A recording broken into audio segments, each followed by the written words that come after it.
Setelah sukses dengan penawaran menu makanan sesuai budget mahasiswa, Lokarasa kembali memberikan kejutan dengan gebrakan baru.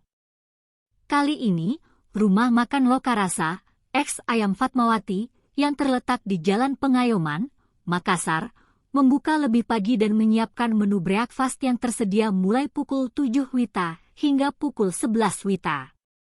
Menurut pemilik rumah makan Lokarasa, Santi Sulianjo, keputusan untuk membuka lebih pagi ini bertujuan agar masyarakat memiliki lebih banyak pilihan saat mencari makanan, baik sebelum berangkat kerja maupun setelah berolahraga. Hal ini juga menjawab permintaan dari banyak pelanggan setia yang menginginkan perpanjangan waktu operasional restoran. Menu breakfast yang ditawarkan antara lain nasi kuning, nasi uduk, bubur ayam, pangsit mie halal, dan bakmi ayam. Minuman yang disediakan adalah kopi dengan harga terjangkau sebesar Rp15.000, dan penawaran ini berlaku hingga bulan Oktober mendatang. Santi juga mengumumkan bahwa promo menu breakfast akan diperpanjang selama 3 bulan ke depan hingga bulan Oktober.